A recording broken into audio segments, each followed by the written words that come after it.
Halo, selamat siang Mbak Rizkia. Selamat siang.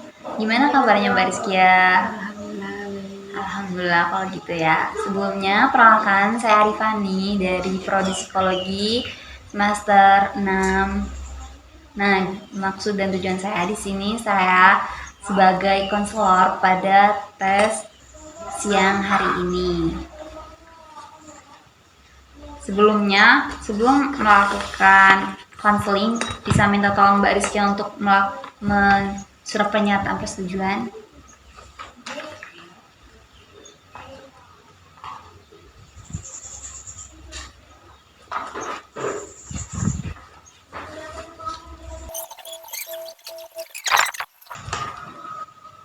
Masih Mbak.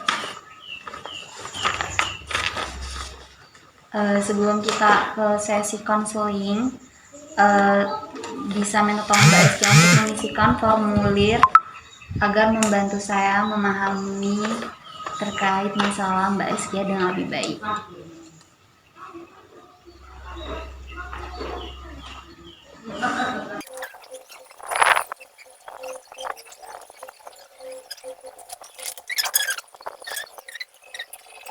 Halaman selanjutnya.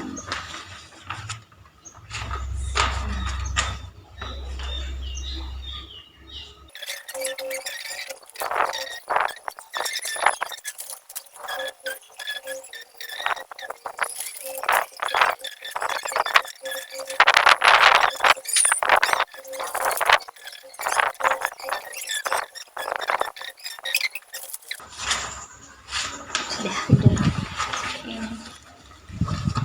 Mbak.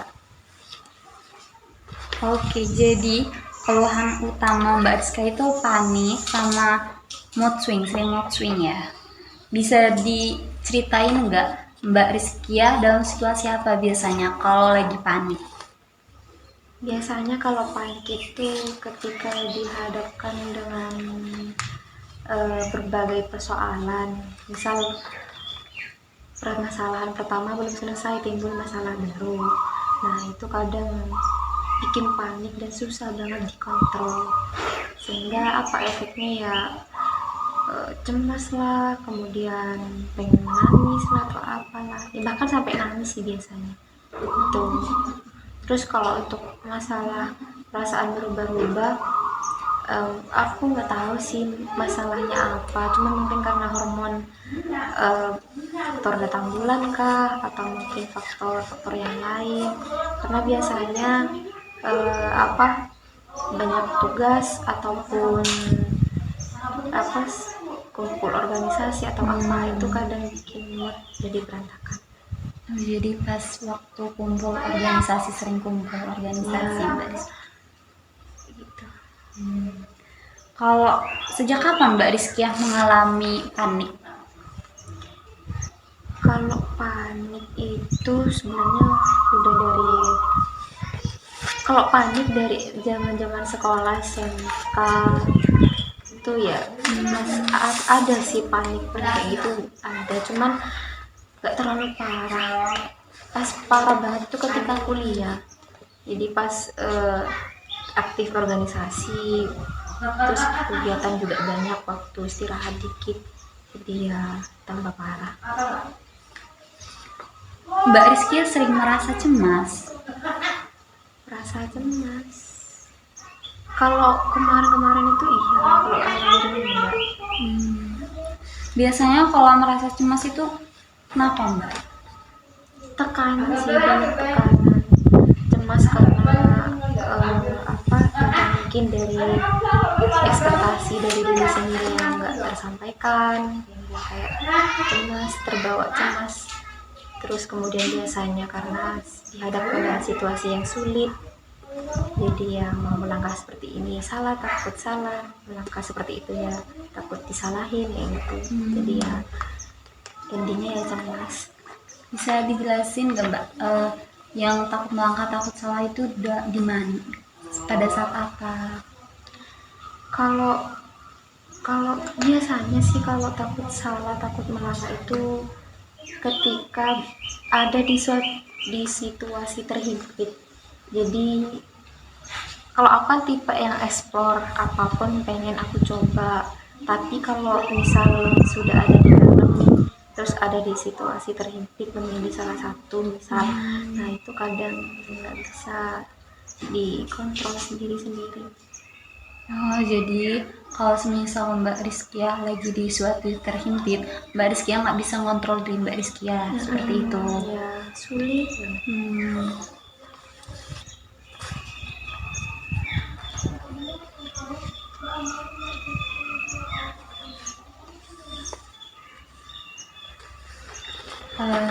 Jadi Mbak Rizkia juga sering merasa tegang. Sering tegang. Tapi kalau di kelas ya biasa aja sih. Maksudnya kayak tegang tapi ya waktunya sementara, sampai yang demam panggung banget ya.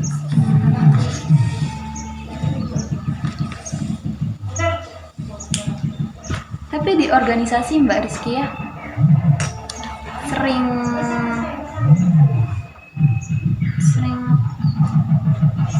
gelisah atau gimana?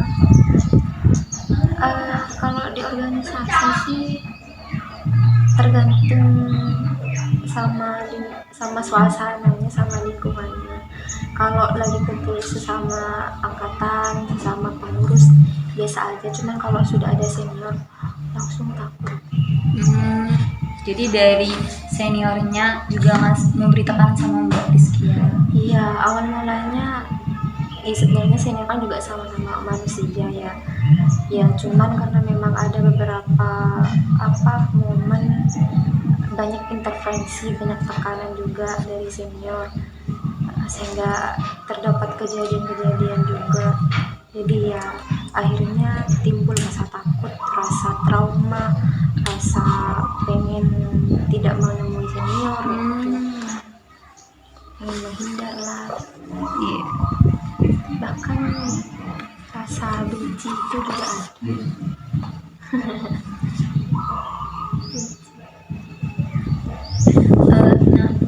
Pernah Mbak Rizkia ketemu sama seniornya Mbak Rizkia? Apa yang Mbak Rizkia perasaan apa yang muncul?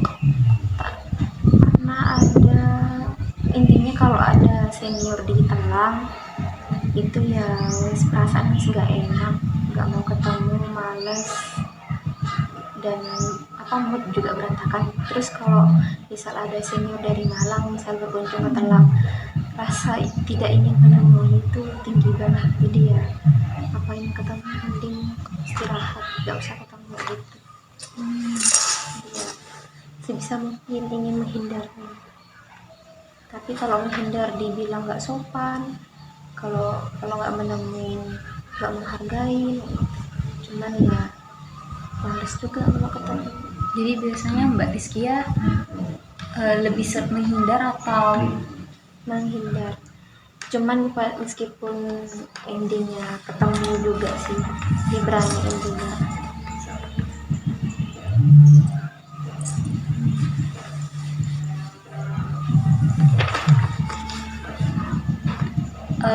pernah nggak Mbak Rizkia merasa gelisah atau panik di situasi tertentu?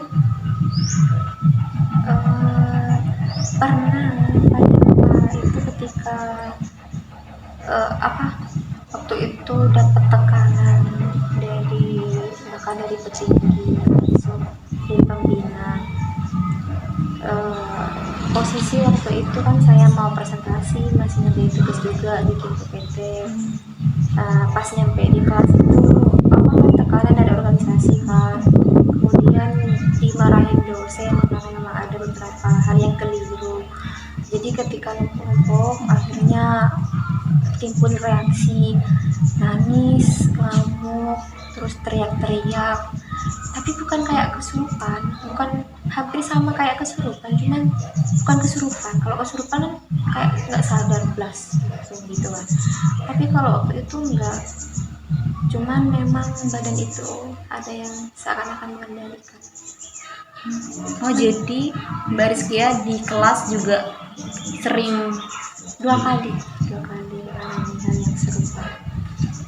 mengalami kejadian ya teriak-teriak, nangis, kemudian tidak terkontrol, kadang-kadang ketawa, kadang-kadang nangis, tapi bukan kesurupan atau apa namanya.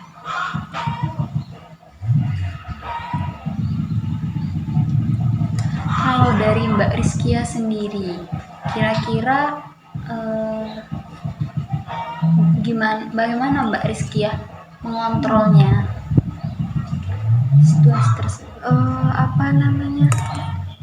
Kebiasaannya saya sih nggak bisa mengontrol, karena saya juga bingung menyikapinya. Itu juga hal-hal baru, karena yang saya alamin sama senior saya itu, saya dapat tekanan itu, ditakut-takutin. Awalnya kan saya kayak ya wis normal, manusia seperti umumnya, cuman karena ada kemarin disuruh pergerakan jadi kader 24 jam, saya kan juga capek kan, nggak gerak, terus ditakut-takutin, katanya ada yang ngikutin, mukanya rusak lah, parah lah, arwah, sampai saya mau sholat, mau makan, mau tidur itu takut. Jadi ya terbawa, ketika stres, ketika numpuk jadi satu, akhirnya ya kayak tadi dibilang kesurupan, ya saya juga masih sadar tapi nggak bisa dikontrol. Jadi kalau sendiri Mbak Rizkia merasa takut? Kalau dulu ya, kalau sekarang. Nah tapi anehnya kan kadang saya juga merasa awam ya dengan kondisinya seperti ini, kondisi psikologisnya seperti itu. Nah kadang saya juga mengontrol untuk berhenti, namun juga bisa untuk melanjutkan. Ibaratnya kalau orang mau caper itu bisa menggunakan hal itu, entah mungkin caper ke dosennya, ke gurunya. Intinya yang bisa saya simpulkan, mungkin orang kesurupan tidak sepenuhnya 100% kesurupan, tapi ada di sisi lain di mana dia tidak bisa mengontrol karena keadaan psikologis, cuman di sisi lain dia karena caper, pengen cari perhatian. Jadi Mbak Rizkia sadar ketika situasi tersebut datang Mbak Rizkia? Kan beberapa kali kan, memang yang di kelas itu 2 kali, cuman kalau di lapangan, di taman kampus, di masjid kampus, itu kadang disengajain keluarin sama mbak seniornya, kadang ya terbawa sendiri. Cuman kadang kalau lagi lagi ada masalah sama my boyfriend misal, itu kadang bisa digunakan. Intinya aku nggak paham juga gimana alurnya, cuman intinya kayak kondisi seperti itu ya bisa dipermainkan. Kalau orang lebay sih mungkin dipermainkan, cuma saya ngapain, males. Tapi kalau di kerumunan orang banyak Mbak Rizkia nggak kenapa-napa, Mbak Rizkia tenang? Lebih ke kalau memang kondisinya nggak tertekan bisa dikontrol, cuman kalau di kerumunan orang banyak lebih ke malu sih. Lagi pula datang tapi nggak ada mau sebabnya apa gitu. Kalau masalah gangguan tidur Mbak Rizkia nggak ada masalah? Sering nggak bisa tidur. Biasanya kan orang-orang jam 11 sudah pada tidur, kadang saya jam 1, jam 2 masih belum tidur. Kalau biasanya Mbak Rizkia nggak bisa tidur, Mbak Rizkia biasanya ngapain? Scroll TikTok.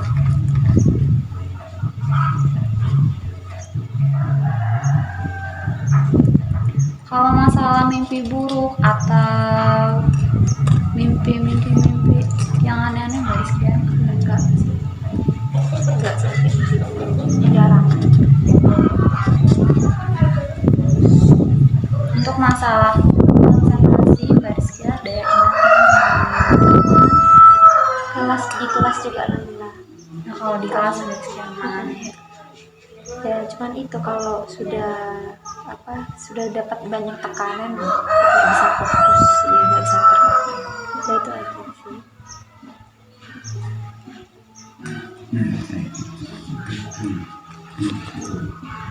Eh, Mbak Rizkia biasanya kalau merasa depresi itu pada situasi apa? Pada kondisi apa? Kondisi apa ya? Intinya orang, kalau aku sih depresi itu kan nggak dibuat-buat ya. Paling kalau pun ya musik mood habis itu ya sudah biasa aja. Ya cuman tadi itu kalau sudah dapat tekanan, banyak tuntutan, apa disuruh begini disuruh begitu, jadi ya intinya kalau dapat tekanan ya mungkin kecemasan, stres itu yang muncul. Oh, jadi Mbak Rizkia biasanya kalau kena tekanan-tekanan baru cuma kecemasan Mbak Rizkia muncul seperti itu. Iya gitu.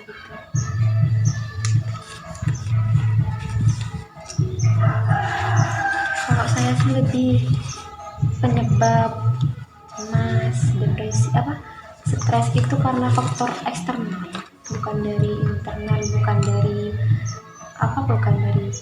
keluarga, bukan dari pelajaran, matkul, tapi lebih ke organisasi. Sudah itu aja penyebabnya. Bisa dijelasin di organisasinya kenapa? Kalau jadi organisasinya itu dituntut buat kumpul terus menerus. Jadi jam 10 malam itu disuruh pulang kan. Jadi intinya biasanya habis maghrib mau ke isya itu kumpul kan sampai jam 21.30 pulang. Nah, jam dagangan normal itu harus ada di kos, sehingga waktu buat misal ketemu sama alumni SMK atau teman-teman yang lain itu nggak punya waktu. Nah, kalaupun ketemu di luar waktu jam 10 itu pasti nanti dimarahin karena melanggar aturan atau enggak mendapatkan sebuah kontrol sosial dari teman-teman organisasi yang cowok. Kalau cowok enak pulang jam berapapun dibolehin, tapi kalau cewek jam 10 sudah di kos dengan alasan ya ingin menjaga marwah perempuan dan lain-lain. Tapi kalau misalnya sih ya itu kurang juga sih Pak. Kalau boleh tahu berarti Mbak Rizkia itu tidak boleh keluar dari kos itu dari organisasinya, peraturan organisasinya. Iya. Kalau ketahuan ketemu yang lain ya itu adanya kontrol sosial, terus disidang, dimarahin. Intinya kalau saya itu tempat dijadikan atau ladang subur senior buat marah-marah, buat mungkin meluapkan, mungkin mereka menginginkan gimana caranya biar adik-adiknya tidak mengalami hal yang serupa. Cuman gak enak juga digituin. Mbak Rizkia di organisasi di bidang di kader di itu ketua cabang, kan ada ketua umum, ada ketua umum harian sama ketua cabang, jadi saya ketua cabang. itu atas kemauan sendiri Mbak Rizkia atau itu tuntutan dari senior Langsung juga? dipilihin sama petinggi. Ya mau gak mau ya harus mau kayak itu. Meskipun meskipun nggak mau ya harus tetap mau.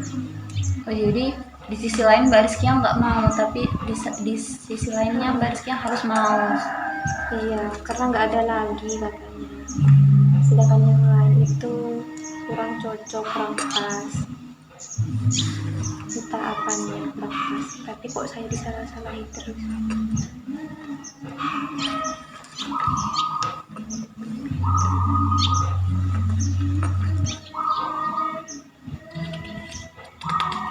Untuk masalah psikologis lainnya Mbak Rizkia? Gak ada sih. Intinya saya itu baik-baik aja. nggak sakit apapun, paling mentok itu cuma stres. Sudah semenjak ikut organisasi, semenjak relasi saya sampai disuruh kumpul, belum lagi disuruh ke Malang setiap bulan, belum lagi brokernya, belum lagi ini gitu. Jadi ya semenjak hal itulah saya mengalami gangguan itu.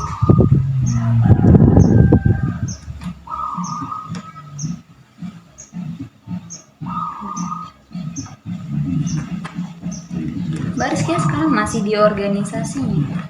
Enggak, sudah keluar. Oh, untuk sekarang Mbak Rizkia sudah keluar dari organisasi? Sudah keluar. Setelah keluar dari organisasi, apa yang Mbak Rizkia rasakan? Setelah keluar dari organisasi itu, perasaan plong, lega, lebih hidup, lebih sehat, lebih seakan-akan hidup lebih bermakna lah, tidak terkekang oleh aturan, tidak terkekang oleh norma-norma yang ada di organisasi, mau eksplor kemanapun bebas. Ya cuman karena memang dari dulu itu kan sering melakukan aktivitas banyak banget, jadi pas pulang ke rumah kan gak dibolehin. Kalau mau pulang pun itu pasti di sini sih, kamu pulang terus manja gitu. Jadi ya pas pulang kemarin sakit, darah saya langsung turun 70. Jadi ya mungkin karena memang kecapean dan lain-lain, ketika istirahat ya sudah sakit fisik. Jadi Mbak Rizkia mengalami sakit fisik.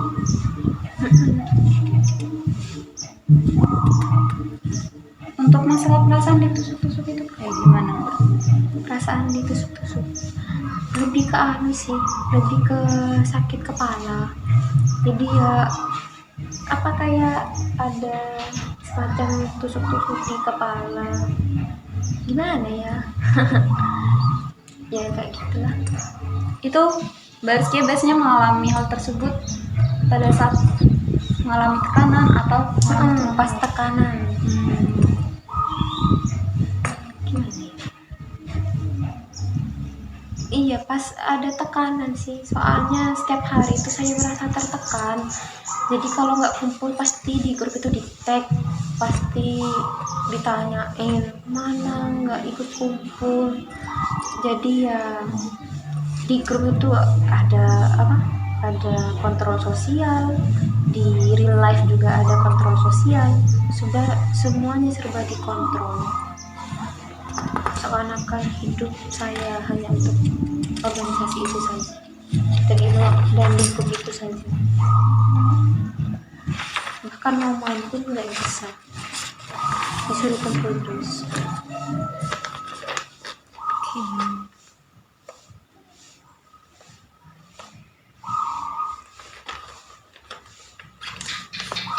Biasanya Mbak Rizkia di kelas kayak bagaimana?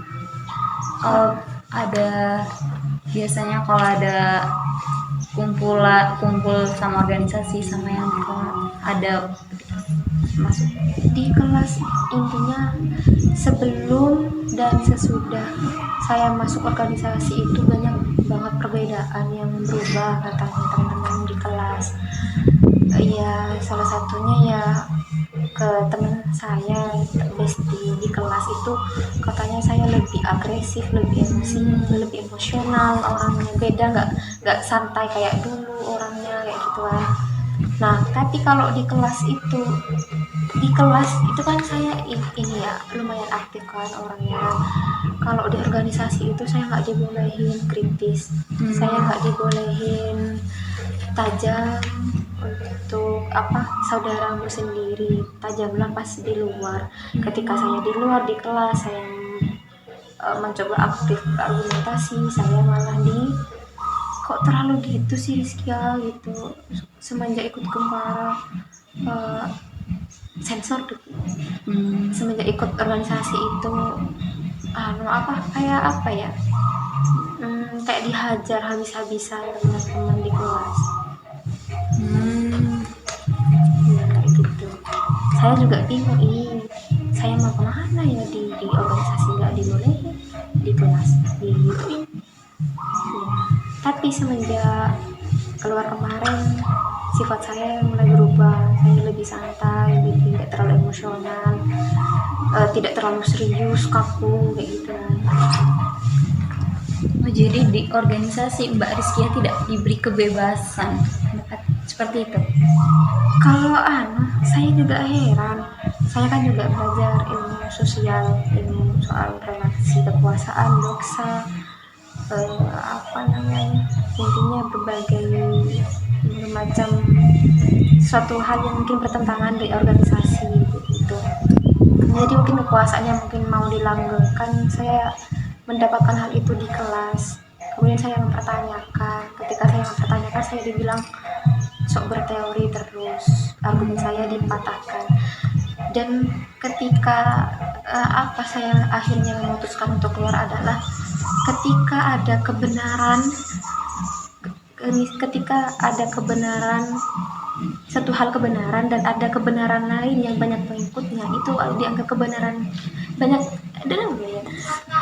Misal ada sesuatu hal yang benar, cuman ada kebenaran lain yang banyak pengikutnya. Nah, itu dibenarkan oleh semua orang, dan kebenaran yang awal tadi itu dilupakan.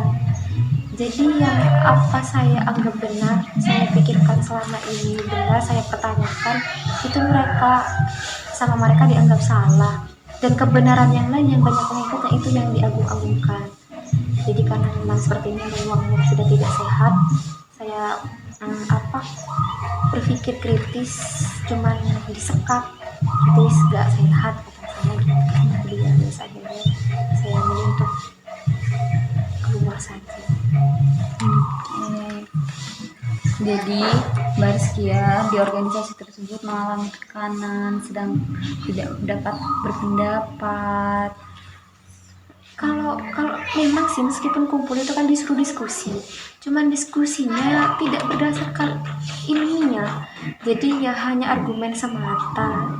Saya kan kurang cocok kalau cuman berargumen, ya cuman gitu-gitu aja, kumpul gitu-gitu aja. Oke lah, mungkin jika berbicara dari segi filsafat, dari segi psikologi seperti apa pandangannya, dari segi sosiologi seperti apa, cuman yang lain itu ya hanya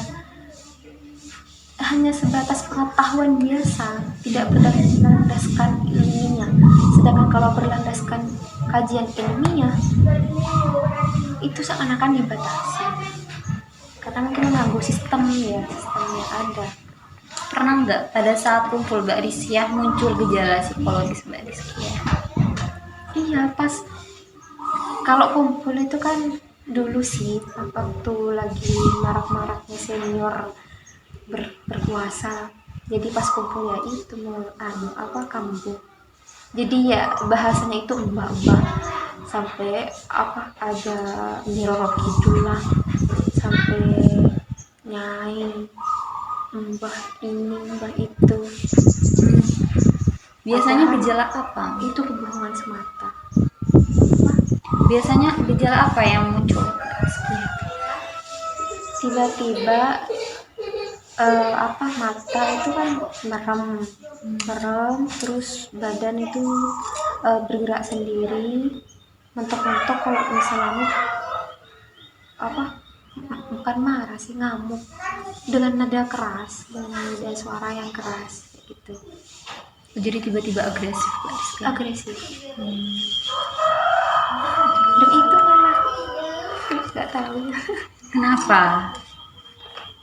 Itu kebohongan yang direncanakan, ternyata main psikologis. Dan itu kejahatan yang paling saya temui, paling parah, lebih daripada fisik. Bayangkan perasaan orang dipermainkan.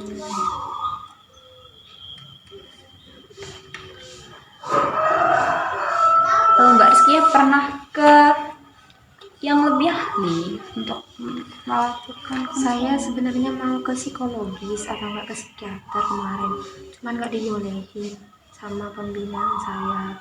Katanya ya cukup mandi, istirahat, makan, tidur, sudah. Oh, itu saran dari Saran. seniornya yang di organisasi Bariskia. Dari petinggi. Hmm. Ya karena memang yang nggak ada tekanan lagi ya wis, akhirnya saya biasa aja sekarang, sembuh sendiri. Oh, iya.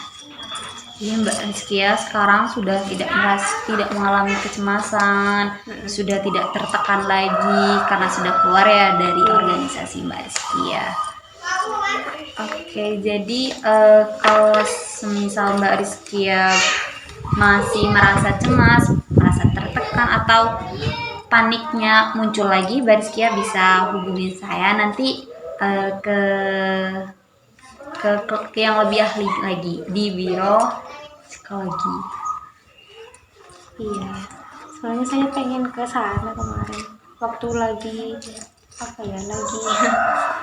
lagi sakit seperti itu, cuman terbentur sama liburan jadi ya nggak sempet. Ya orang punya penyakit kayak gitu butuh dukungan sosial.